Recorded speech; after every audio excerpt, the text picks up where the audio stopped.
Hello students, आज हम activity 4.8 start करने जा रहे हैं। और पिछली क्लास में हमने आपकी एक्टिविटी 4.2 को कंप्लीट कर लिया था और हमने इंसुलेटर्स और कंडक्टर्स के विषय में भी पढ़ लिया था कि कंडक्टर्स क्या होती हैं और इंसुलेटर्स क्या होती हैं। एंड टुडे आज हम आपकी एक्टिविटी 4.8 को करेंगे।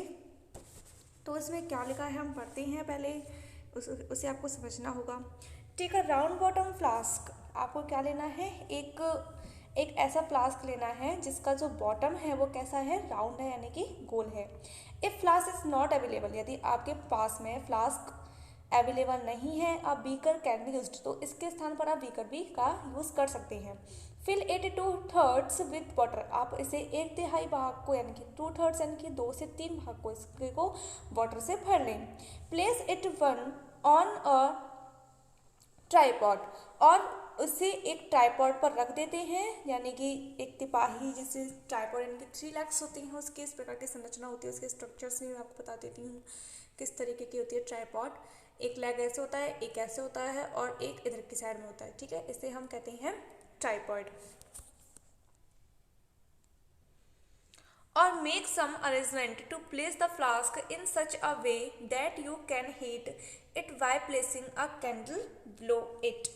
और फ्लास्क को आपको रखने के लिए कुछ ऐसे सिस्टम करने होंगे, एक ऐसे प्रबंध करने होंगे जिससे कि आप इसके नीचे कोई एक कैंडल या फिर ये कहे फ्लैम आप उसके नीचे रख सकें। यानी कि अगर आपके पास में ट्राइपॉड नहीं है तो फ्लास्क को किसी ऐसी चीज़ पर रखिए जिससे आप उसे एक कैंडल की मदद से, फ्लैम की मदद से आप उसे हीट दे सकें। Wait till the water in the flask is still. अब आप क्या करें, फ्लास्क में वाटर को एकदम स्टेबल होने तक कि उसका वेट करें। मतलब वाटर ऐसा हो जाना चाहिए कि वो हिलना नहीं चाहिए, ठीक है, बिल्कुल इस तरीके का हो जाना चाहिए। Place a crystal of potassium permanganate at the bottom of the flask gently using a straw. आपको क्या करना है, एक स्ट्रॉ की मदद से फ्लास्क के बॉटम पर पोटेशियम परमैंगनेट की कुछ क्रिस्टल्स रख देने हैं। किसकी मदद से, स्ट्रॉ की मदद से। Now heat the water by placing the candle just below the crystals. अब आप क्या करेंगे, क्रिस्टल के बिल्कुल नीचे आप कैंडल को जला देंगे और उस वाटर को आप हीट करेंगे। Right your observation in your notebook and also draw a picture of what you observe. आपको क्या करना है, आपने जो भी ऑब्जर्व किए हैं उन्हें अपनी नोटबुक में लिखना है कि आप उसके अंदर क्या ऑब्जर्वेशंस देखते हैं, और उसका डायग्राम भी आपको बनाना है जैसा कि आपके बुक में दिखा गया है, बिल्कुल इस तरीके का। अगर आप देखें डायग्राम में आपको किस तरीके के ऑब्जर्वेशंस दिखाई दे रही हैं। इसमें पोटेशियम परमैंगनेट जो है वो आपको इसमें हीट जो है वो जब हीट बनती है तो किस तरीके के और उसका ट्रांसफर होता है उसके बारे में ये बताया गया है। तो चलिए क्या लिखा है आगे इसको पढ़ते हैं। व्हेन वाटर इज हीटेड, जब वाटर को गर्म किया जाता है, the water near the flame gets hot. तो फ्लेम के नीचे, फ्लेम के पास में जब वो वाटर होगा तो वही गर्म होगा। हमने पढ़ा था कि सबसे पहले वो चीज़ गर्म होगी, वो चीज़ हॉट होगी जो कि हीट के बिल्कुल पास में होगी। This water also get hots and राइसेस and water from the sides moves down. इसके बाद क्या होता है कि जो वाटर, हॉट वाटर है उसके आसपास का जो कोल्ड वाटर होगा वो भी धीरे धीरे क्या होने लगेगा, गर्म होने लगेगा और वो उसके पास में आ जाएगा। This process continues till the whole water gets heated. ये जो प्रोसेस होती है वो धीरे धीरे पूरे वाटर को क्या कर देती है, गर्म कर देती है। This mode of heat transfer is known an convection. यानी कि आप इस हीट ट्रांसफर की जो प्रोसेसिंग है उससे आप क्या कहते हैं, कन्वेंशन कहते हैं। How does the heat travel in air. अब क्वेश्चन आता है कि जो वायु है, हमारा जो एटमॉस्फेयर है इसमें क्या है, बहुत सारी वायु ही वायु है, एयर है। तो इसमें हीट किस तरीके से ट्रेवल करती है, कैसे ट्रेवल करती है, हम उसके बारे में डिस्कस करते हैं। In which direction does the smoke go. In which direction does the smoke go, यानी कि जब आप स्मोकिंग करते हैं तब उस समय या फिर हम कहें कि जब आप एटमॉस्फेयर में कोई भी चीज़ जला रहे हों तो उसकी जो स्मोक होती है, उसकी जो धुआं होती है वो कहाँ जाती है। The air near the heat source gets hot and rises. Heat जो होती है वो सोर्स के पास की, यानी कि आपके पास जो सोर्स होगा, स्रोत होगा, उसके पास की जो एयर होगी उससे वो क्या करेगा, गर्म करेगा। और वो ऊपर की ओर उठती है, राइट से आने की ऊपर की ओर चली जाती है। The air from the sides comes in to takes its place. अब यह वायु भी जो मतलब जब ये हॉट वायु जब कोल्ड वायु के संपर्क में आती है, एयर के संपर्क में आती है, हॉट एयर कोल्ड एयर के संपर्क में आती है, उसके रिलेशन में आती है, तब उससे क्या होता है कि वो जो कोल्ड एयर थी वो भी उसके संपर्क में आकर के वो कैसी हो जाएगी, गर्म हो जाएगी। इस तरीके की प्रोसेस जो है वो ये चलती रहती है। In this way the air gets heated, इस तरीके से जो एयर होती है वो पूरी तरीके से गर्म हो जाती है। The following activity confirms this idea. अब हम जो एक्टिविटी करेंगे 4.9 उसके द्वारा हम अपने विचारों की जो कन्फर्म्स हैं उनको हम कन्फर्म्स कर सकते हैं, हमारे आइडियाज़ को हम कन्फर्म कर सकते हैं कि भाई किस तरीके से जो हीट होती है वो एयर में ट्रांसफ़र करती है, कहाँ जाती है, कैसे ट्रांसफ़र करती है, उसके बारे में पढ़ेंगे। लाइट अ कैंडल, आप एक कैंडल जलाइए। Keep one hand above the flame and one hand on the side of the flame. आपको क्या करना है, अपने ही एक हैंड को फ्लेम के बिल्कुल ऊपर रखना है और अपने दूसरे हैंड को कैंडल के बिल्कुल साइड में रखना है। Do your hands feel equally hot? क्या आप अपने दोनों हाथों को एकदम समान गर्म होता अनुभव करते हैं? बिल्कुल नहीं। If not, which hands feels hotter? यदि नहीं तो आपका कौन सा हैंड सबसे पहले गर्म होगा एंड वाई? ठीक है, इसके लिए आपके लिए इसमें क्वेश्चंस भी दे रखे हैं कि भाई आपको बिल्कुल बी केयरफुल रहना है और keep your hands at a safe distance from the flame so that they do not gate burnt, यानी कि आपके हाथ ना जले, इसलिए फ्लेम को आपको अपने ही हाथों से कुछ डिस्टेंस की दूरी पर रखना है, मतलब जला नहीं लेना है अपने आप को। Okay, notice the towards the top, ध्यान दीजिए, आप ये नोटिस कीजिए टुवर्ड्स द टॉप कि जो ऊपर की जो वायु थी, the air gets heated by convention, वो कन्वेंशन के द्वारा क्या हो जाती है, गर्म हो जाती है। Therefore the hand above the flame feels hot, इसलिए जो हीट होती है उससे क्या होता है कि हमारे जो ऊपर का हाथ होता है, यानी कि जो आपने बिल्कुल फ्लेम के ऊपर रखा था वो वाला हाथ आपका ज़्यादा मतलब जल्दी गर्म हो जाएगा, बल्कि इसके अलावा जो आपके साइड्स की जो वायु थी यानी कि एयर थी वो कन्वेंशंस के द्वारा उसे गर्म नहीं कर पाती है। ठीक है, इस क्या कह रहा है, मतलब ये कि हीट जो है वो ऊपर की ओर ट्रांसफ़र होती है जैसा कि डायग्राम में है। तो इससे क्या होगा कि आप मोमबत्ती के ऊपर यानी कि फ्लेम के ऊपर जो आपका हाथ रखा है वो पहले गर्म होगा, जो साइड में रखा है वो बाद में होगा। On the side however there is no convention, वहाँ पर कन्वेंशन के द्वारा जो एयर है वो इतनी गर्म नहीं हो पाएगी and air does not feel as hot as at the top, इसलिए हमें वह टॉप के बराबर यानी कि टॉप की जो एयर होगी उसके बराबर हमें वो गर्म नहीं लगेगी। इसका एक एग्जांपल बहुत अच्छे, इसका सबसे ज़्यादा यूज़ जो है वो हम देख सकते हैं, बिल्कुल जो बीच पर रहते हैं, सी बीच पर जो लोग रहते हैं वहाँ पर देखा जा सकता है। कैसे? The people living in the coastal areas experience and interesting phenomenon, यानी कि जो लोग कोस्टल एरियाज में रहते हैं, बिल्कुल तटीय क्षेत्र पर रहते हैं, या कहीं सी बीच पर रहने वाले जो लोग होते हैं वहाँ से थोड़ा दूर कोस्टल एरिया कहलाता है। The people living in the coastal areas experience and interesting phenomenon, तो वो इस तरीके के एक इंटरेस्टिंग फिनोमेनन का एक एक्सपीरियंस करते हैं, इसका अनुभव करते हैं। वहाँ क्या होता है, ड्यूरिंग का दिन के दौरान the land gets heated faster than the water, जो लैंड होते हैं यानी कि बिल्कुल ज़मीन जो होती है वो वाटर की तुलना में बहुत जल्दी से क्या हो जाती है, गर्म हो जाती है, क्योंकि सन से हीट लेके वो जल्दी ही क्या हो जाते हैं, गर्म हो जाती हैं।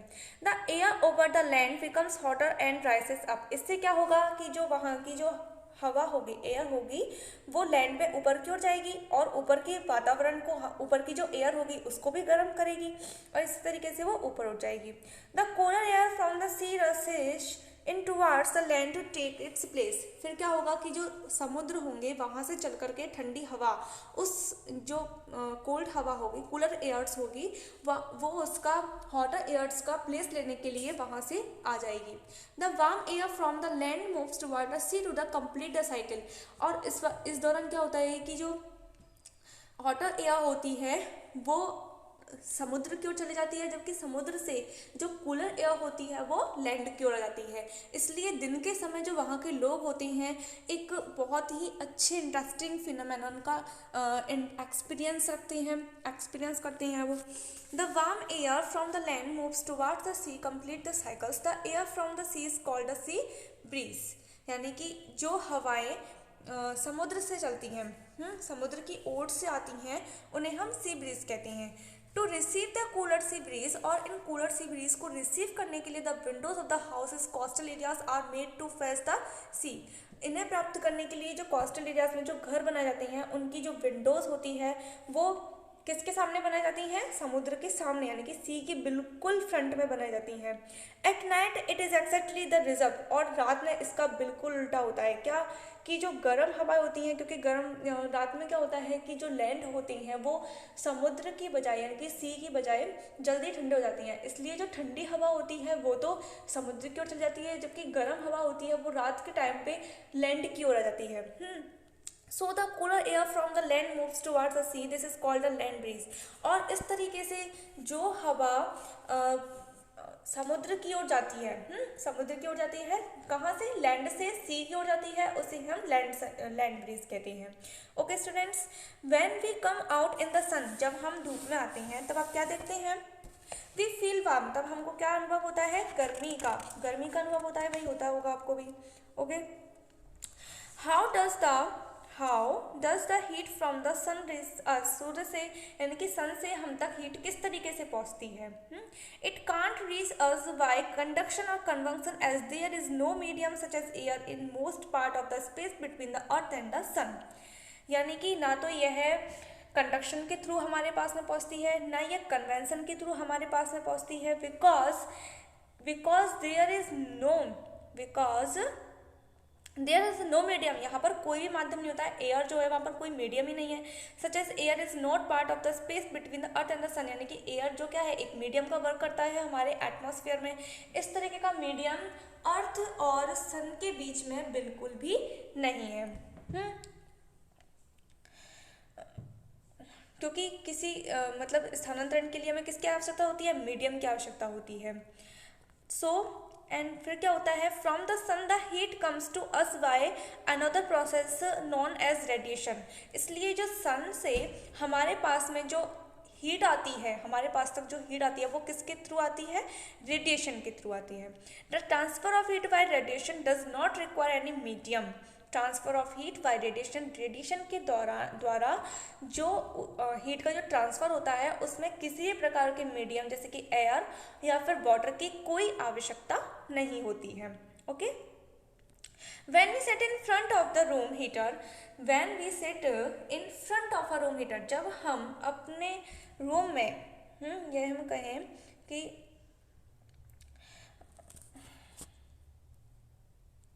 जब भी आप अपने रूम में हीटर के पास में बैठते हैं, क्योंकि सर्दियों में क्या होता है, बहुत ज़्यादा सर्दी होती है तो सबके घरों में हीटर वगैरह चलाया जाता है, तब भी आप उसके पास में बैठते हैं, तब क्या होता है? We get heat by this process, तब हम हीटर से इसी प्रोसेस के द्वारा हीट को प्राप्त करते हैं। A hot utensil kept away from the flame cools down as it transfer heat to the surroundings by radiation। यानी कि फ्लैम से अगर आप किसी भी चीज़ को देखें कि फ्लैम से हटाकर आप किसी भी बर्तन को यानी कि कोई भी चीज़ ले लें, अगर आप उसे ठंडा रखने के लिए रख देते हैं तो कुछ समय तक यानी कि कुछ समय पश्चात अपनी जो ऊष्मा होती है यानी कि उसकी जो हीट होती है उसको रेडिएशन के द्वारा अपने एटमॉस्फेयर में ट्रांसफ़र कर देता है। इसी तरीके से gives heat to the surroundings and receive heat from its radiation. Our body too, हमारी बॉडी जो खुद होती है वो रेडिएशंस के द्वारा ही हमारे चारों ओर का जो सराउंडिंग्स है, जो एटमॉस्फेयर है, उसको हीट देता है और उससे ही हीट को वो क्या करता है? रिजर्व करता है, उससे प्राप्त करता है। All heat bodies radiate heat, यानी कि जितने भी गर्म पिंड होते हैं, हॉट बॉडीज यहाँ पर गर्म पिंड से लिया गया है, विकिरणों के रूप में यानी कि रेडिएशंस के रूप में अपनी हीट को क्या करते हैं? ट्रांसफर करते हैं, रेडिएट करते हैं। When this heat falls on some object, यदि यह हीट ऑब्जेक्ट यानी कि ये जो हीट रेडिएशंस हैं किसी अन्य अदर ऑब्जेक्ट्स के साथ में रिफ्लेक्टेड करते हैं, उसे टकराते हैं, उस पर गिरते हैं। A part of it is reflected, तो उसका कुछ भाग जो होता है वो क्या होता है, रिफ्लेक्टेड हो जाता है, जबकि उसका कुछ पार्ट जो होता है वो एब्जॉर्ब हो जाता है। एंड पार्ट में भी ट्रांसमिटेड, और कुछ जो होता है उसमें ट्रांसफर हो जाता है। फिर इसके बाद में the temperature of the object increases due to the observed part of the heat. Heat के एब्जॉर्ब जो पार्ट होते हैं उसके कारण हीट, जो वस्तु होती है, ऑब्जेक्ट होता है, उसका टेम्परेचर बढ़ जाता है। इसलिए why are you advised to use an umbrella when you go out in the sun. धूप में जाते समय आपको छाते का उपयोग करने का परामर्श क्यों दिया जाता है। देखिए मैं आपको इसको अच्छे से एग्जांपल के द्वारा समझाती हूँ कि हमारी जो एक अर्थ है उसको आप एक ऑब्जेक्ट मान सकते हैं। जब सन से जब लाइट आती है, रेडिएशंस आते हैं, तब उसका कुछ भाग जब पृथ्वी से रेडिएशंस आकर के अर्थ से टकराएंगे तो उसका जो कुछ भाग होगा वो तो रिफ्लेक्टेड हो जाता है और कुछ भाग अर्थ के द्वारा एब्जॉर्ब कर लिया जाता है। और इसके अलावा कुछ भाग जो होता है वो उसका क्या हो जाता है, एक तो रिफ्लेक्टेड हो जाता है, एक ऑब्जर्व हो जाता है और एक ट्रांसमिटेड हो जाता है। ठीक है, अब कोई भी चीज़ जब अपने अंदर हीट को क्या कर लेती है, ऑब्जर्व कर लेती है, तब उसका टेम्परेचर जो होता है बढ़ जाता है। इसलिए धूप में जाते समय हमें अम्ब्रेला का यूज़ करने के लिए कहा जाता है कि आप जब कभी भी बाहर जा रहे हों, सन में जा रहे हो, धूप में जा रहे हो, तो आपको अम्ब्रेला का यूज़ करना चाहिए, जिससे कि अगर आप ऐसा नहीं करेंगे तो सन से आने वाली रेडिएशंस जो होती हैं वो डायरेक्टली हमारी बॉडी को एक तो एक बहुत ज़्यादा हार्मफुल भी रहती हैं, और इसके अलावा हमारे बॉडी में वो क्या करेंगी, आएंगी रेडिएशंस आएंगी तो हमारी बॉडी से टकराएंगी, तो उनका कुछ पार्ट एब्जॉर्ब भी हो सकता है, जिसके कारण हमारी बॉडी का टेम्परेचर बढ़ सकता है। ठीक है, you can see that, you can understand in this topic. And in other class we read about the kind of clothes we wear in summer and winter vacations, या फिर टाइम में किस तरीके के कपड़े हमें पहनने चाहिए उसके बारे में स्टडी करेंगे आपके नेक्स्ट क्लास में। तब तक के लिए आप अपने चैप्टर को यहीं तक स्टडी कीजिए। Thank you very much.